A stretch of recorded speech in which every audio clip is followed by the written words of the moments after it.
Banyak dari kita membuka mata bukan untuk melihat dunia luar, tetapi untuk melihat layar.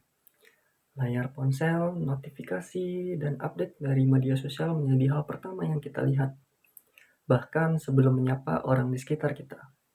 Dalam satu hari mungkin kita membaca puluhan pesan, menyukai beberapa unggahan, memberikan berita, atau hanya sekadar menggulir layar tanpa henti. Semua tampak biasa, tapi dari hal-hal kecil inilah hidup kita hari ini sangat ditentukan oleh teknologi. Pernahkah kita menyadari bagaimana kabar hoax bisa menyebar lebih cepat daripada klarifikasinya? Bagaimana satu potongan video pendek tanpa konteks bisa membentuk opini satu kampung? Atau bagaimana seorang bisa kehilangan pekerjaan, reputasi, bahkan privasi hanya karena satu unggahan yang salah tempat? Ini bukan fenomena yang jauh. Ini terjadi di sekitar kita, mungkin pada orang yang kita kenal. Masyarakat kita, seperti banyak negara lainnya, sedang mengalami pergeseran besar dalam cara mengakses dan mempercayai informasi. Namun, yang perlu kita renungkan adalah apakah pola pikir kita, mindset kita, sudah siap menghadapi realitas digital seperti ini. Faktanya, kemampuan literasi digital kita masih sangat terbatas. Menurut berbagai survei, Indonesia termasuk dalam kategori dengan tingkat literasi yang rendah. Bahkan, orang belum terbiasa untuk memverifikasi atau membaca secara kritis atau memahami bagaimana sistem digital itu bekerja. Kita hidup dalam dunia yang kompleks tapi dengan kebiasaan berpikir yang masih sangat sederhana.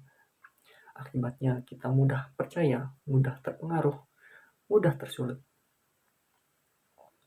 Bukan hanya teknologi yang berubah, nilai, kebiasaan, dan bahkan cara kita memaknai hubungan sosial pun ikut berubah. Kalau dulu orang tua khawatir anaknya keluyuran terlalu malam, sekarang mereka justru cemas anaknya terlalu lama menatap layar di kamar tanpa suara, tapi mungkin sedang keluyuran di ruang digital yang lebih liar dari dunia nyata.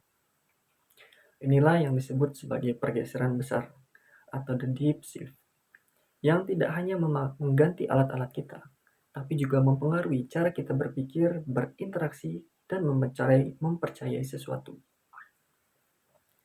Teknologi kini hadir bukan hanya sebagai alat bantu, tapi sebagai ruang hidup baru untuk kita. Namun dalam ruang ini, banyak hal yang kita anggap aman di dunia nyata, nyatanya sangat rentan. Pertanyaannya sekarang, ketika semakin banyak bagian dari hidup kita yang berpindah ke ranah digital, apakah kita benar-benar memahami resiko yang menyertainya? Apakah kita masih bisa menjaga informasi pribadi kita? Apakah kita masih punya kedaulatan sebagai individu di tengah arus digital yang terus mengalir? Di sisi lain, apakah teknologi bisa memberikan kita harapan untuk sistem yang lebih adil, transparan, dan manusiawi? Inilah yang akan kita bahas lebih jauh. Bagaimana sebetulnya wajah keamanan informasi pribadi di era digital ini? Dan apakah ada pendekatan baru seperti blockchain yang bisa menjadi solusi? Namun belum menjawab itu, kita perlu lebih dahulu memahami satu hal penting, bahwa teknologi bukan netral. Ia membentuk masyarakat dan masyarakat pun membentuk kembali teknologi itu, sesuai dengan nilai, budaya, dan kebiasaannya. Di dunia digital, kita tidak hanya hadir secara fisik, kita hadir dalam bentuk data. Nama kita, hobi kita, lokasi kita, bahkan isi pikiran kita semua tercermin ke dalam data yang tersebar di berbagai sistem dan platform. Dan kalau dipikir-pikir, data pribadi adalah representasi kita di dunia digital. Ia bukan hanya deretan angka atau teks. Ia adalah betul-betul versi digital dari diri kita sendiri. Bahkan bayangkan kalau representasi itu dimanipulasi, dicuri, diimpersonasi, atau diperdagangkan tanpa sepengetahuan kita. Bukankah itu seperti kita disentuh tanpa izin, seperti ada orang lain yang menyamar sebagai kita, atau mengetahui hal-hal yang bahkan yang tidak kita bagikan ke orang terdekat? Sayangnya banyak dari kita belum menyadari betapa seriusnya ancaman seperti ini. impersonasi, kebocoran data, penyalahgunaan identitas, semua sering dianggap sebagai risiko kecil yang bisa diabaikan, sampai akhirnya menimpa diri kita sendiri. Di media sosial, kita sering melihat akun palsu yang memakai foto dan nama seseorang, lalu mengirim pesan minta pulsa, transfer dana, dan sebagainya. Kita anggap itu hal biasa, kita report lalu kita bisa lupakan. Tapi di sisi lain sudah banyak yang menjadi korbannya. Kehilangan uang, kehilangan kepercayaan, bahkan kehilangan nama baik. Ada pula yang tiba-tiba dikejar tagihan pinjaman online padahal tak pernah merasa mengajukan apa-apa. Setelah ditelusuri, ternyata KTP-nya pernah dikirim ke pihak tak dikenal melalui aplikasi tak resmi dan dipakai untuk meminjam uang atas nama dia. Fenomena seperti ini marak terjadi bukan hanya karena sistem yang belum kuat, tetapi karena masyarakat kita belum memiliki mindset digital yang sehat. Kita cenderung mudah percaya, mudah membagikan informasi pribadi, tanpa bertanya untuk apa data ini diminta atau apakah ini akan disalahgunakan suatu hari nanti.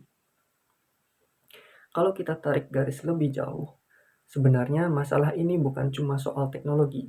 Masalahnya adalah kultur digital masyarakat kita yang belum siap menerima perubahan. Teknologi berkembang cepat, terlalu cepat, tapi pola pikir dan kebiasaan masyarakat kita masih tertinggal. Literasi digital masih rendah. Kebiasaan untuk membaca, memverifikasi, dan bahkan berpikir kritis masih belum menjadi budaya sehari-hari. Akibatnya kita menjadi pengguna yang pasif, bukan pengguna yang sebetulnya sadar. Seringkali kita baru peduli soal keamanan ketika sudah menjadi korban. Kita baru belajar soal privasi setelah identitas kita dicuri. Kita baru berhati-hati setelah kita atau teman kita tertipu. Di satu sisi, teknologi menawarkan kebebasan dan efisiensi. Tapi di sisi lain, ia menuntut kita untuk lebih bertanggung jawab dan lebih waspada. Inilah yang bisa kita sebut sebagai paradoks digital, ketika sesuatu yang dimaksudkan untuk memudahkan hidup justru memperumit identitas, kepercayaan, dan relasi antar manusia. Kita hidup di era disrupsi besar, pergeseran dari fisik ke virtual, dari manusia ke otomatisasi, dan perantara ke sistem yang berjalan sendiri. Tapi dalam semua pergeseran ini, di manakah posisi manusia? Apakah masih punya kendali atau justru yang sedang dikendalikan? Teknologi akan terus berubah, sistem akan terus berkembang. Tapi yang paling penting bukan soal apakah kita memakai teknologi tertentu, melainkan bagaimana kita memposisikan diri di tengah-tengah teknologi itu. Sebagai pengguna, kita bisa memulai dari hal-hal kecil. Pertama, berpikir 2 kali sebelum membagikan data pribadi. Kedua, tidak asal klik setuju tanpa memahami apa yang kita berikan. Yang ketiga, belajar untuk mengenali hoax, manipulasi, dan penipuan digital. Terakhir, mengajarkan orang di sekitar kita, keluarga, teman, tetangga, tentang pentingnya sadar digital. Kita tidak harus menjadi seorang ahli teknologi untuk bisa melindungi diri. Cukup menjadi pengguna yang lebih sadar, kritis, dan peduli. Karena pada akhirnya, komputer dan masyarakat bukanlah dua dunia yang terpisah. Teknologi adalah ciptaan manusia dan manusia pula yang menentukan arahnya apakah ia akan membebaskan atau justru membelenggu.